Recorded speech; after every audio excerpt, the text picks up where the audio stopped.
Stanford University. Okay, there are all sorts of interesting diseases out there, and lots of them are quite exotic. You've got elephant man syndrome, and you've got progeria, which is a disease where you basically die of old age when you're about 10 years old, and then you've got cannibals eating brains and getting prion diseases, and those are very exciting, and they're great, junior high school papers about disease and such. Oh, no, okay, come up to the front, please.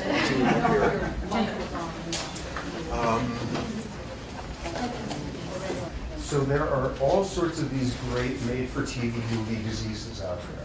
But when you want to come to, say, basic meat and potatoes of human medical misery, there is nothing out there like depression. Depression is absolutely crippling. Depression is incredibly pervasive and thus important to talk about. I'll make the argument here today, a number of things, but one critical thing being that basically depression is like the worst disease you can get. And I'll make the argument for that in a bit. It is devastating. It is wildly common. Current estimates are 15% of us in this room will have a major depression at some point or other in our lives. So that is not good. What is also clear is it is worldwide. Currently, World Health Organization says depression is the number 4 cause of disability on this planet. And by the year 2025, it's going to be number 2 after obesity, diabetes-related disorders. So it is bad news, and it is becoming more common. Okay, so what I'm going to talk about today are seemingly 2 very, very different topics and tie them together at the end. And what the main point is if you live inside only one of those topics, you're not going to understand this disease at all. First topic being, what does biology have to do with depression? Second topic being, what does psychology have to do with it? Okay, so starting off, first giving a sense of symptoms. And right off the bat, we've got a semantic problem, which is we all use the word depression in an everyday sense. You get some bad news about something, you know, to replace the transmission in your car, somebody disappoints you enormously, and you feel bummed, you feel depressed, you were down for a few days. That's not the version of depression I'll be talking about. Next version, you do have some sort of large, legitimate loss, setback, whatever, losing a job, unemployment, death of a loved one, and you are extremely impaired by a sense of malaise for weeks afterward. And then you come out the other end. That's sort of what I'll be talking about. But even more so what I'll focus on is the subset of individuals who, when something like that occurs, falls into this depressive state, and weeks and months later, they still have not come out the other end. Terminology, the everyday depression that we all have now and then, that sort of version. The second one, the something awful happens and you feel terrible for a while and then come out the other end, a reactive depression. The third version, where you are flattened by it for long periods afterward, a major depression. And what you also see with people with major depression after a while is it doesn't take something awful externally to trigger one of those again. Okay, so what are the symptoms about? If I had to define major depression in one sentence, I would say it's a biochemical disorder with a genetic component and early experience influences where somebody can't appreciate sunsets. And that's what this disease is about. And when you think about it, that is a very sad thing. You look at some of our major diseases, somebody with cancer, somebody crippled by heart disease, and you see the most unlikely things out there. You see somebody saying, well, obviously I'm not glad I'm dying of cancer, but without this disease, I never would have realized the importance of friends. I never would have reconciled with my family members. I never would have found my God on a completely weird level. I'm almost glad this has happened to me. Humans have this astonishing capacity to derive pleasure out of the most unlikely domains. What could possibly be worse than a disease whose defining symptom is the inability to feel pleasure? Thus, at the top of the list, anhedonia. Hedonism, the pursuit of pleasure, anhedonia, the inability to feel pleasure, that is what a depression is about. And you get someone who has just had some enormous good luck, a long-sought relationship, works out well, whatever, and they feel nothing. An inability to feel pleasure, way at the top of the list. What else? Grief, guilt, and that's where we got the semantic problem again, which is the everyday sort of depression. Something happens, bumps us out, and by definition, we are feeling some version of grief. Often we start obsessing at that point over some miserable thing we did to somebody 12 years ago and sort of despair. And that when you're talking about major depression, the grief and the guilt can be so severe that it actually takes on a delusional quality. Okay, not delusional in the sense of the schizophrenic with delusions, hearing voices, thought disorder, but a certain style with extreme depression. Let me give you an example. You have late middle-aged guy, perfectly healthy, and suddenly out of nowhere, he has a major heart attack. He's lying there in the hospital, and the reality is he's going to recover. He's going to have to make some changes in his lifestyle, but he's going to recover. He instead falls into a major depression. This has transformed his sense of who he is. Suddenly he's an old man. Suddenly there's all these things he can't do. He falls into a major depression. Yet he's recovering. Every day his family is in there saying, look, you're just depressed. You're getting stronger. The doctors are saying you're getting stronger. You're just depressed. It happens the hospital is circular. It has a corridor that forms a circle in it. And one day the family is in there saying, you're getting stronger. Look, the nurses said yesterday you did 1 loop around the hospital, and today you did 2 loops. You're getting better. You're getting stronger. And the person says, no, you don't understand. They're doing some construction. Last night, they closed down the outer corridor and they opened up a new little one. So there are 2 versions of this one, 2 loops there, shorter than the large one. I'm getting weaker, I'm going to die. This is like someone expecting to believe that last night they were like beavers digging through the walls there, making this new. This was the father of an acquaintance of mine, a structural engineer. This is what a structural engineer looks like when they're delusional to the point of saying that this is a world in which everything is inevitably getting worse. Depression built around that. Another set of symptoms that wind up being informative, something called psychomotor retardation. Everything is exhausting. It's exhausting to do stuff. It's exhausting to think stuff. You were there and you can't do the laundry because where's the basket, and you got to find change for the machine, and you got to go get detergent, and just it's too much. Everything is too much, and you fall into this paralyzed state. Next, something really interesting. And in lots of ways, the single point I want to hammer in here over and over and over is something that people with depression constantly battle with. Back to semantics. We all get depressed. Bad stuff happens to us. We all get depressed. We feel lousy. We feel withdrawn. We feel sort of a sense of grief, and we're not taking much pleasure, and we withdraw. And then we get better. We cope. We heal. We deal with things in life. What's the deal with you that you can't do that?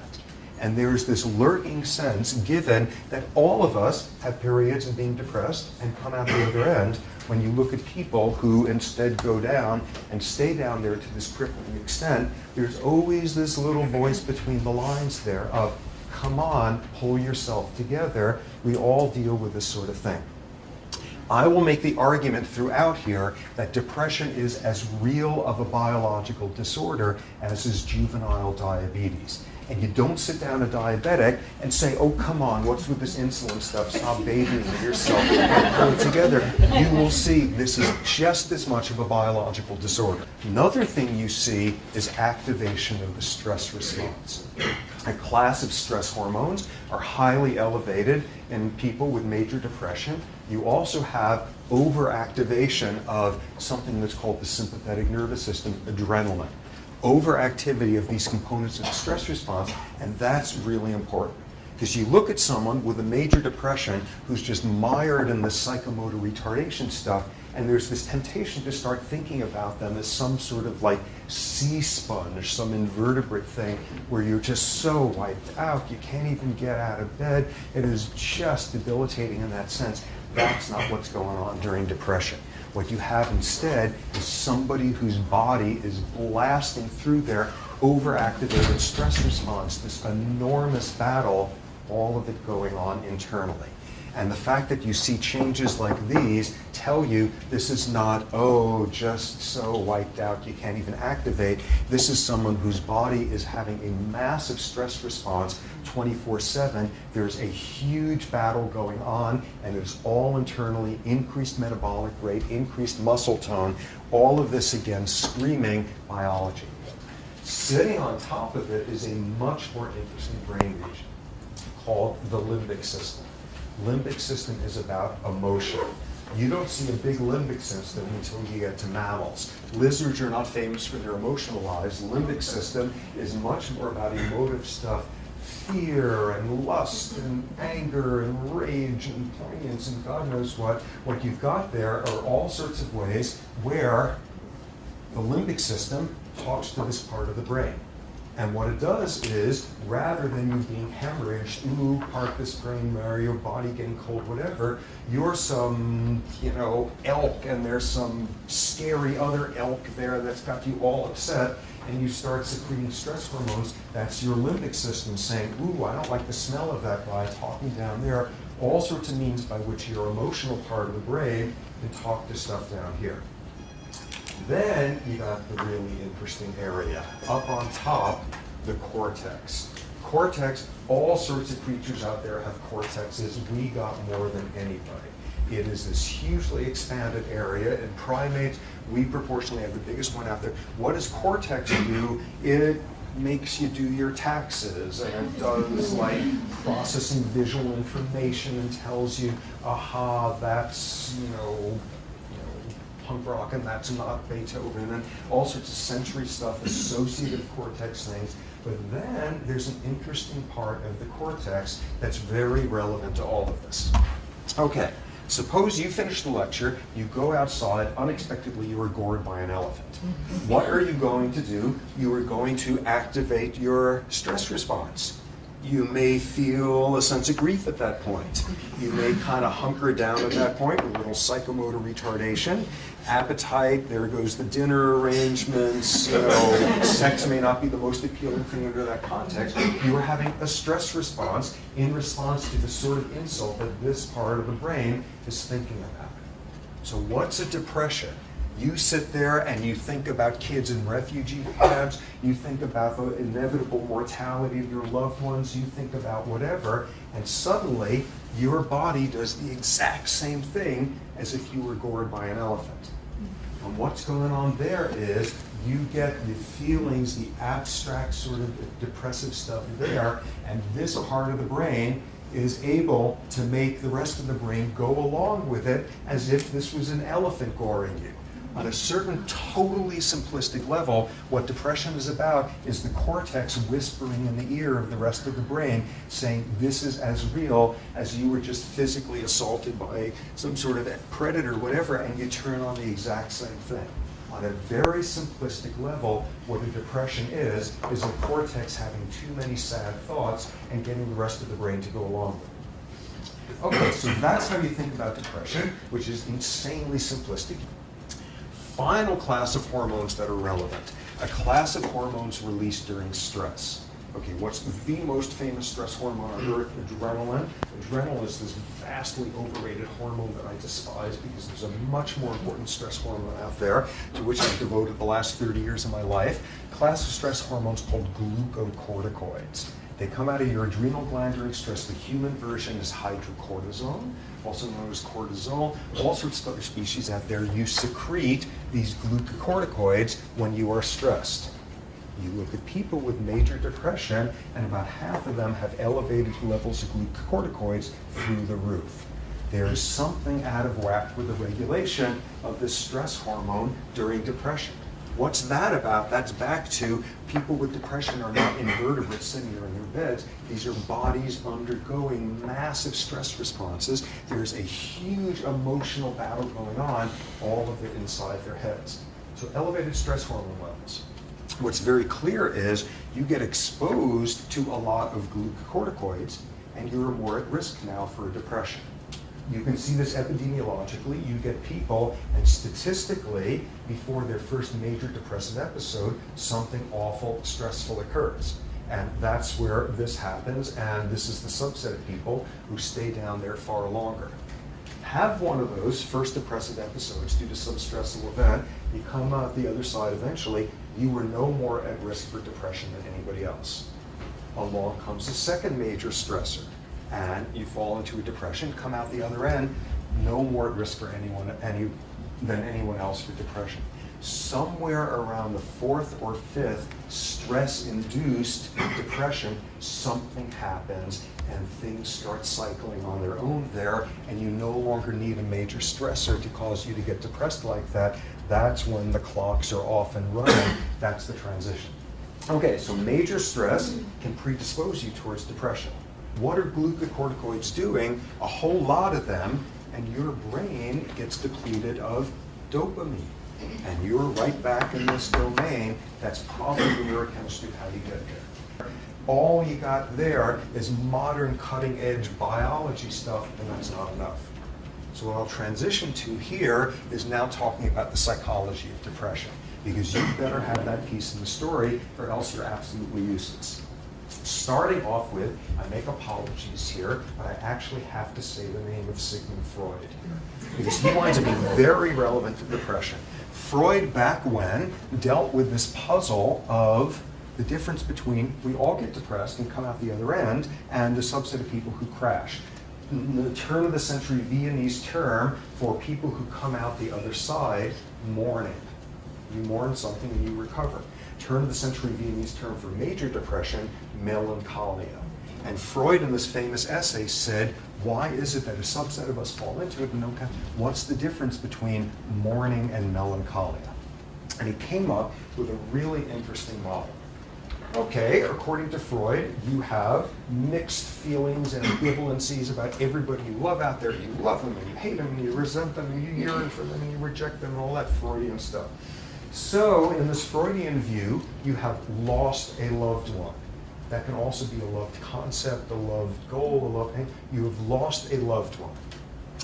What happens then is, in most people, you are able to focus on the love and the sense of loss.